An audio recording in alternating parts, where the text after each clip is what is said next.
मानस निवासाय श्री रामचंद्राय। खोलो इसको।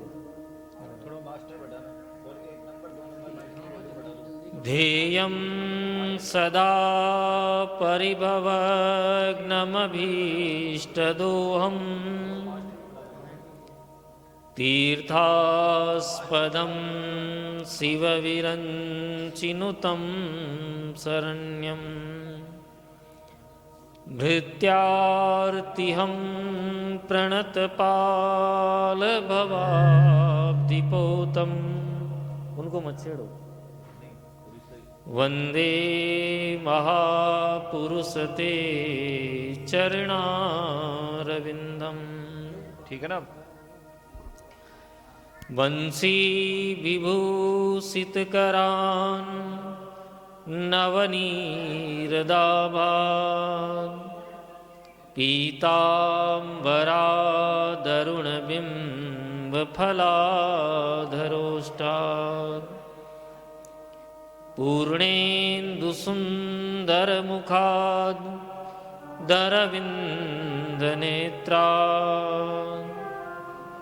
कृष्णात् परं किमपि तत्त्वमहं न जाने। नारायणं नमस्कृत्य नरं चैव नरोत्तमं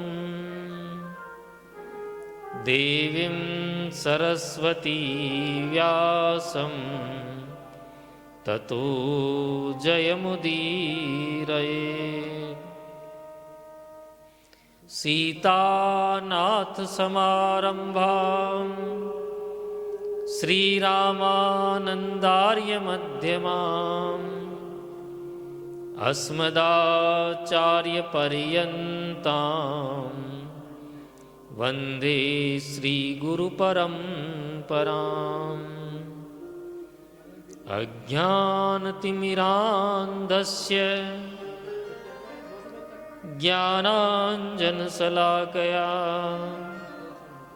चक्षुरुन्मीलितं येन तस्मै श्रीगुरवे नमः। यत्र यत्र रघुनाथकीर्तनं तत्र तत्र कृतमस्तकाञ्जिलं वाष्पवारि परिपूर्णलोचनं मारुतिं नमत राक्षसान्तकम्। जय जय श्रीराधारमण जय जय नवल किशोर जय गोपी चित चोर प्रभु जय जय माखन चोर। श्री वृंदावन बिहारी लाल की जय। श्री सद्गुरुदेव भगवान की जय। श्रीमद्भागवत महापुराण की जय। श्री वेदव्यास जी महाराज की जय। राजऋषि श्री परीक्षित जी महाराज की जय। श्री सुखदेव जी महाराज की जय। सूत सोनकादि ऋषियन की जय। नारद जी उद्धव जी महाराज की जय। स्थान पे विराजमान श्री बांके बिहारी लाल की जय। श्री राधा गोविंद सरकार की जय। अम्बे मात की जय। गौरी शंकर भगवान की जय। श्रीमद्भागवत ज्ञान पुराण की जय। जय जय श्री राधे श्याम। हरि शरण।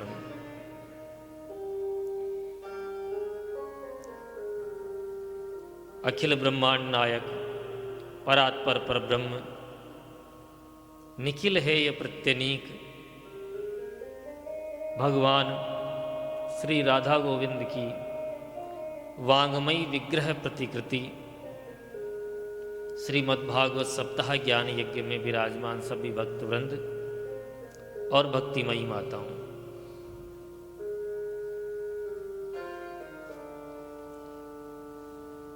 सबसे परम पवित्र शरीर जो माना जाता है 84 लाख योनियों में, उत्तम शरीर जिसकी श्रेणी में आता है वह है मानव शरीर।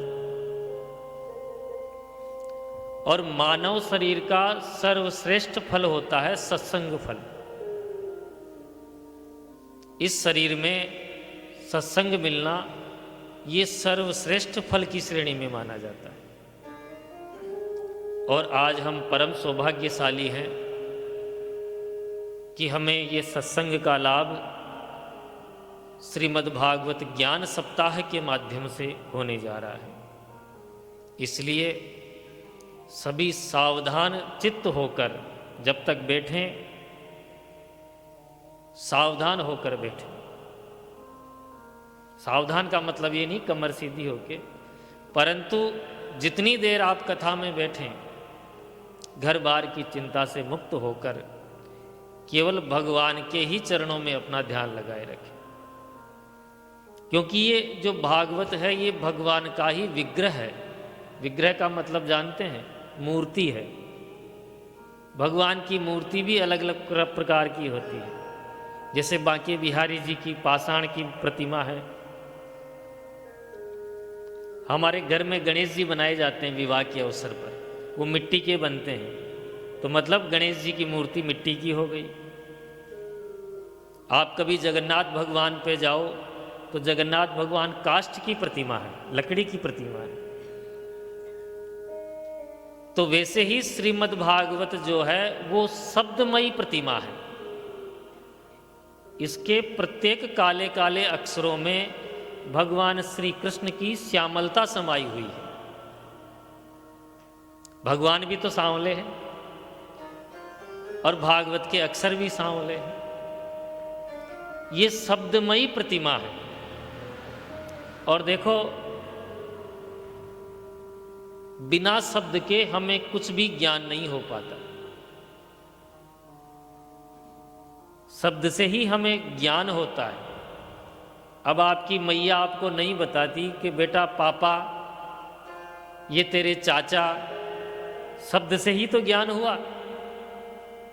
यदि शब्द नहीं होते तो ज्ञान कैसे होता? तो शब्द ही ब्रह्म स्वरूप है, परमात्मा स्वरूप है। जैसे किसी गडरिये के बच्चे को, जो बकरी चराने वाले रहते हैं ना, ये भी कथा सुनने ही आई है। बकरी चराने वाले को एक चमकता हुआ पत्थर मिल गया। अब उसने जीवन में ऐसा पत्थर पहली बार देखा, तो उसने क्या किया कि ऐसा गूंथ के रस्सी से और अपनी झुंड में जो सबसे मोटा तगड़ा कोई भेड़ का बच्चा था उसके बांध दिया उसने गले में। और जब वो लटकता रहता तो बड़ा अच्छा लगता। एक दिन किसी जोहरी ने देखा ये दृश्य, बोला ये तो हीरा है। वो पहचान गया तुरंत और बोला भैया ये जो पत्थर तूने लटका रखा है ये हमको दोगे? गडरिया बोला कि मैंने तो बहुत मुश्किल से तो इसको प्राप्त किया और फिर मुश्किल से इसको गूंथा, और देखो सबसे हट्टे कट्टे भेड़ के बच्चे के मैंने बांधा, तो फ्री में तो नहीं दूंगा, मुफ्त में नहीं दूंगा इसकी। तो जोरी बोला बताओ क्या चाहिए इसके लिए?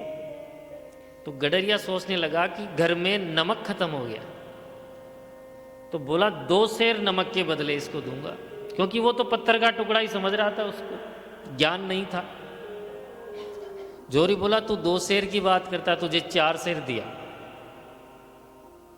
4 सेर नमक के बदले वो चमकता पत्थर जो हीरा था वास्तविकता में वो ले लिया। जौहरी ने जैसे ही उसको घिस के बढ़िया तैयार किया तो वो चूर्ण चूर्ण हो गया, बिल्कुल बुरादा हो गया, बिल्कुल बुरादा हो गया। तो जोहरी बोलता हीरे से, भैया इतने दिनों तू भेड़ के गले में लटक रहा था, तब तो बिखरा नहीं, और आज जब मैं तुझे तराश रहा हूं, अच्छी तरह कर रहा हूं, तू पता नहीं कौन से राजा के मुकुट पे जड़ा जाता, और एक राजा नहीं अनेकों राजा, क्योंकि हीरा तो महाराज इतना इतना सा भी बहुत कीमती होता है, और वो इतना बड़ा टुकड़ा हो सकता है श्री ठाकुर जी के मुकुट में विराजता तो तेरी पूजा होती, किसी राजा महाराजा के मुकुट पे विराजता तो तेरी शोभा होती, तो ऐसा कौन सा दंश तुझे हो गया कि तू चूर्ण चूर्ण हो गया। तब हीरे से आवाज आई कि वो जो गडरिया था वो मेरा मूल्य नहीं जानता था। क्या? मूल्य नहीं जानता था, इसलिए मुझे दंश नहीं हुआ। लेकिन तुझे मेरा मूल्य पता था, तो तूने मेरा मूल्य क्या लगाया? 4 सेर नमक। जोहरी होते हुए भी तूने मेरा मूल्य इतना 4 सेर नमक लगाया, तो मुझे तो टूटना ही था। इस कथानक का तात्पर्य यह है कि शब्द सब ब्रह्ममय है। ये जो प्रत्येक शब्द है हम बोलते भी, उच्चारण भी जो करते हैं, ये भी किसी न किसी मंत्र स्वरूप ही है। महाराज जी ने तो पढ़ी होगी पाणिनि की व्याकरण, माहेश्वरी सूत्र से ही सब निर्माण होता है। आई उन रीलिक एवं छय वटलण यम गणनम जबय गणदस जब गणदस है। हाँ, बहुत विस्मृत हो गया महाराज, 2001 की बात है। तो माहेश्वरी सूत्र जो डमरू से ध्वनि निकली, उन्हीं से सब शब्दों की रचना हुई है, और शब्द ऐसा कोई शब्द नहीं है जो मंत्र के रूप में नहीं हो। तो जोहरी को पता था कि हीरे की कीमत क्या है, लेकिन उसने कीमत आंकी नहीं, इसलिए मैं चूर्ण चूर्ण हो गया। तो ये जोहरी कौन है? तुलसीदास जी, व्यास जी महाराज हैं, महर्षि वाल्मीकि, ये जोहरी है। इन्होंने अपने शब्दों को जो इकट्ठा किया है मंत्र रूप में। अरे महाराज, महर्षि वाल्मीकि न होते, व्यास जी न होते, तो हमें क्या ज्ञान होता कि प्रभु का स्वरूप कैसा है, उनका स्वभाव कैसा है। यह है उचित जोहरी।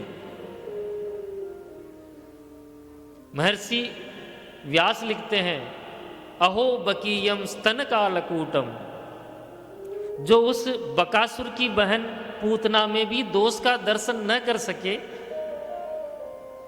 किसी न किसी प्रकार से एक गुण ढूंढ लिया, वो हम जैसे पापियों का क्या दोष दर्शन करेंगे। पूतना में एक भी गुण नहीं था महाराज, नाम भी क्या, पूतना। अब बताओ, तब से लेकर आज तक किसी स्त्री का नाम पूतना हो तो किसी का नहीं है, यानी नाम अच्छा नहीं। खानदान राक्षस कुल की, खानदान भी अच्छा नहीं, भोजन भी अच्छा नहीं,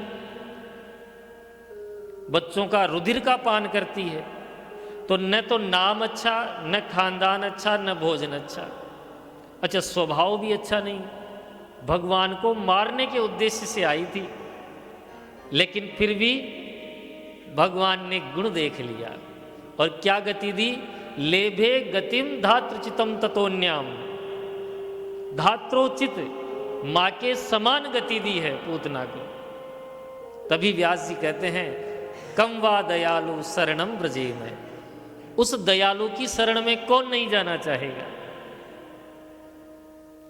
तो तात्पर्य इतना ही है कि श्री तुलसीदास जी, वाल्मीकि जी, वेद व्यास जी महाराज ने जो शब्दमयी विग्रह बना के दिया है, ये श्री ठाकुर जी का ही रूप है। भागवत जी को एक पोथी मानना ये अनुचित है। ये पोथी जो हम मस्तक पर धारण करके लाए हैं, आपने मंदिर की प्रतिष्ठा करवाई थी, तो प्रतिमा की भी नगर परिक्रमा होती है महाराज। विधान देखिए, मंदिर की जो मूर्ति की प्रतिष्ठा होगी, इसमें भी जल यात्रा होती है। हुई थी कलश यात्रा, फिर मूर्ति की भी नगर परिक्रमा होती है और फिर स्थापना होती है। तो विधि वही है, क्योंकि ये भी तो भगवान की शाब्दिक प्रतिमा है। तो इसमें पुस्तक मानकर, पुस्तक का भाव लेकर बैठना, ये वो कल्याण नहीं करेगा जिस कल्याण की कामना से आप विराजमान हुए। और एक बात निश्चित है कि 7 दिवस तक आप जो भी कामना करके यहाँ बैठेंगे, भगवान के सामने जैसे आप दर्शन करने आते हो, ढोक दिया, परिक्रमा करी और चले गए, इतनी सी ही देर रहते हो, 15 मिनट 20 मिनट। लेकिन यहाँ 3 घंटे तक आप विराजमान होकर बैठोगे ठाकुर जी के सामने, मन में संकल्प चलता रहेगा, तो वो ठाकुर जी आपके संकल्प को स्वतः ही पढ़ लेंगे। महाराज जी, मणिशंकर जी, हमने कई बार अनुभव किया है, आप भी करेंगे, सब लोग बैठे हुए हैं। 7 दिन की कथा होती है, पर 7 दिन में एक दिन ऐसा होता है जब श्री ठाकुर जी हृदय में आकर विराजमान हो जाते हैं, किसी के भी। ये तो पक्की है, आप भी जानते हैं कि जहाँ जहाँ कथा होती है ठाकुर जी विराजमान रहते हैं। लेकिन ठाकुर जी ऐसे नहीं बैठेंगे, ठाकुर जी हृदय में विराजमान होते हैं। अब वो किसी के भी हृदय में हो जाए। एक दिन ढोलक वाले भैया को लगेगा कि आज तो ढोलक बजाने में बड़ा आनंद आ रहा है। 7 दिन नहीं आएगा, किसी एक दिन आएगा, तो उस दिन समझ लो कि उसके हृदय भवन में ठाकुर जी विराजमान है। आप भी अनुभव करेंगी कि किसी एक दिन कथा में बड़ा आनंद आ रहा है। कथा तो 7 दिन सुन रहे हैं, लेकिन एक दिन कैसा ऐसा जरूर जाएगा निश्चित रूप से कि उस दिन आपको कथा सुनने में बड़ा आनंद आएगा। तो उस दिन समझ जाओ कि आज हमारे हृदय भवन में ठाकुर जी विराजमान है। मैंने इसलिए अनुभव किया है कि 7 दिन में कभी कभी ऐसा होता है कि आज कथा कहने में आनंद आ रहा है, तो हमें यही आभास होता है कि आज तो श्री ठाकुर जी विराजमान है। लेकिन ये कब होगा? भगवान की एक शर्त भी है, जब हमारे हृदय में ठाकुर जी कब विराजमान होंगे। उनकी एक ही शर्त है कि निर्मल मन जन सो मोहि भावा। जिनका मन निर्मल होगा, अरे गंदे घर में कौन बैठेगा आप बताओ? यहां बिल्कुल गंदगी पड़ी हो तो आप आके बैठ जाओगे क्या? तो जिनका हृदय भवन पवित्र होगा, श्री ठाकुर जी वहीं विराजमान होंगे। और उसकी शर्त क्या है? मोहि कपट छल छिद्र न भावा। निर्मल मन जन सो मोहि पावा। निर्मल मन जन सो मोहि पावा। मोहि कपट छल छिद्र न भावा। मोहि कपट छल छिद्र न भावा। मंगल भवन अमंगल हारी।